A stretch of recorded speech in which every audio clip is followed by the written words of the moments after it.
LRS ఒకటేనండి. Running staff గురించి పోరాడేది first నుంచి మొదటి నుంచి కూడా. మాకు 16 అవర్స్ రెస్ట్ ఇంటి దగ్గర ఎలా ఇస్తున్నారు, అలాగే అవుట్ స్టేషన్ కూడా 8 అవర్స్ రెస్ట్ ఇస్తున్నారు. మాకు 8 అవర్స్ రెస్ట్. దీన్ని ఏం చేస్తున్నారంటే క్యాడర్ 540 క్యాడర్ ఉండేది మాది, దాన్ని ఇప్పుడు 40% తగ్గిపోయిందండి. 2019 నుంచి మాకు రిక్రూట్మెంట్ లేదు. ఆ రోజు నుంచి ఈ రోజు వరకు రిక్రూట్మెంట్ లేదు. వీళ్ళు ఏంటంటే ప్రైవేటైజ్ చేసేద్దామన్న యావలో ఉన్నారు. దాన్ని ఆ డిపార్ట్మెంట్ ఈ డిపార్ట్మెంట్ జీడీసీ ఎగ్జామ్ పెట్టించి ఏదో విధంగా తీసుకొద్దాం అనుకున్నారు, కానీ ఇంతవరకు క్యాడర్ ఫిలప్ చేయలేదు. ఈ రోజు వరకు క్యాడర్ ఫిలప్ చేయలేదండి. ఏదో మార్చుకో ఏప్రిల్కో వస్తుందని చెప్తున్నారు. ఇప్పుడు మాకు 40% క్యాడర్ తోటి నడిపిస్తున్నారు. ఆ 40%తో తీవ్రమైన ఒత్తిడి.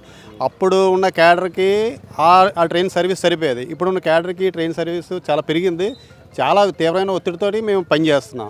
ఒత్తిడితో పాటు మానసికంగా శారీరకంగా చాలా ఇబ్బందులు పడుతున్నాం తీవ్రంగా. దీంతోపాటు మాకు సంవత్సరం నుంచి ఇవ్వాల్సిన అలవెన్స్లు ఇవ్వట్లేదు. ఆర్థికంగా కూడా చెదకొట్టేస్తున్నారు మా ఆఫీసర్స్. కనీసం వెల్ఫేర్ అసలు పట్టించుకోవట్లేదు.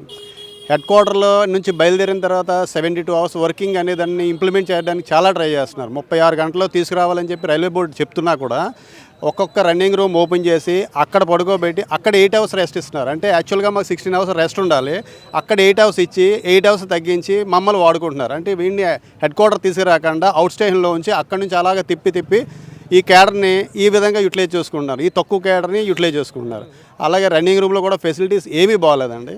భోజనాలు బాగలేవు, తినే తిండి బాగలేదు. ఎన్నిసార్లు మేము కంప్లైంట్ ఇచ్చినా రిప్రజెంటేషన్ ఇచ్చినా సరే వాళ్ళు పట్టించుకునే ఇది లేదు. దానివల్ల చాలామందికి అనారోగ్యం కూడా పాలైపోయారు.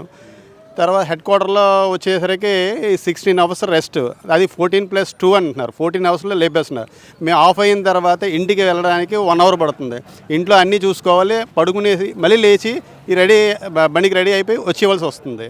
ఈ తీవ్రమైన ఒత్తిడి అయితే మేము భరిస్తున్నామండి. ఈ ఒత్తిడిలో కూడా రైల్వే సేఫ్టీని చూసుకొని మేము రైల్వే సేఫ్టీ ముఖ్యంగా చూసుకుంటున్నాం. దాన్ని నడిపించడానికి ప్రయత్నిస్తున్నాం తప్ప దాన్ని ఎక్కడా వైలేట్ చేయలేదండి. చాలామంది అంటే ప్రాణాలు బలైపోయాయి అంటే కేవలం కారణం అండర్ రెస్ట్ అండి. Under rest and under pressure తీవ్రమైన ఒత్తిడి వల్లే చాలామంది చనిపోవడానికి కారణం కూడా అవుతుంది. అలాగే మా రన్నింగ్ స్టాఫ్లో చాలామందికి స్టంట్లు కూడా పడ్డాయి. చాలామందికి స్టంట్లు కేవలం ఏంటంటే ఒత్తిడి వల్లే. అది వాళ్ళకి తెలుసు, ఆఫీసర్లకి తెలుసు, డాక్టర్లకు కూడా తెలుసు, కానీ చేయవలసి వస్తుందండి పని.